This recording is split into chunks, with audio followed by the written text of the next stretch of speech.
బినాబాజ్కి వేదిర రామచంద్రారెడ్డి అని భూమి దానం చేసిండు.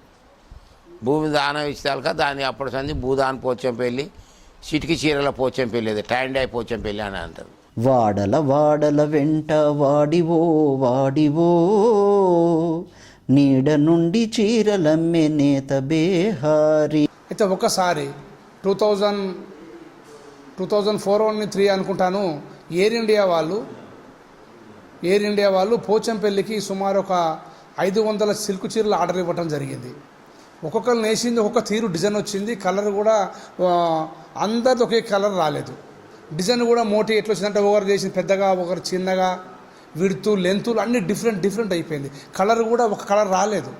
Pochampalli and its neighboring villages in Telangana state have been involved in the art of weaving for many decades now. However, only a few can remember its glorious history. Rajiv Gandhi prime minister అయిన అక్కడ కాంచి ఇటువంటి progress మొత్తం ఆగిపోయింది. అది electronic మీద, computer మీద వాళ్ళు focus చేయడం వల్ల హ్యాండ్లూమ్ మీద ఏమి దాన్ని ఇంట్రెస్ట్ చూపించకుండా అప్పటి నుంచి ఈ చేనేత రంగం రాను దిగజారుకుంటూ వస్తుంది. చాలా బాగానే ఉంటాయండి, సుఖం ఏం లేదు. ఇలా నేత కార్మికునికి సుఖం అనేది ముచ్చటే లేదు. నెయ్యి బువ్వ అంటారు.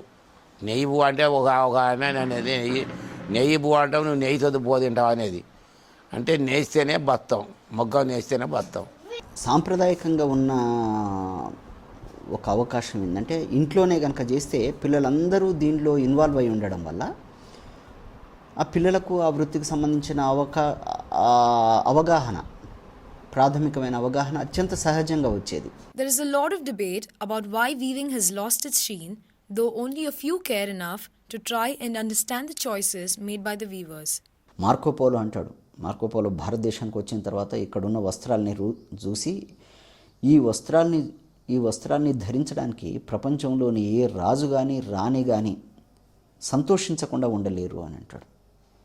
అంత ఆశ్చర్యపోయాడు అనమాట. ఇవి సంపన్నులు ఏ రకంగా ఆనందించారో సామాన్య జనం కూడా ఈ దేశంలో ఉన్నటువంటి వస్త్రాలని కట్టుకొని వాళ్ళ జీవితాన్ని పరిపూర్ణం చేసుకున్నారు. ఈ దేశంలో తయారైన చీర ప్రపంచంలోని ఏ వస్త్రధారణ కంటే కూడా ఆకర్షణీయమైంది. అంత అద్భుతమైన రూపం ఆ చీర కట్టడం అనేది, ఆ వస్త్రం అనేది అటువంటి అద్భుతమైన నిర్మాణం. The tradition remains, though it has very few takers. Few move on to other professions, and the lure of better alternatives has captured the imagination of the youth. There seems to be a sense of stagnation among the weavers. The designs are being repeated for decades. Weavers are unable to find out what consumers want in terms of design, which hinders their ability to demand good prices for their wares in the market.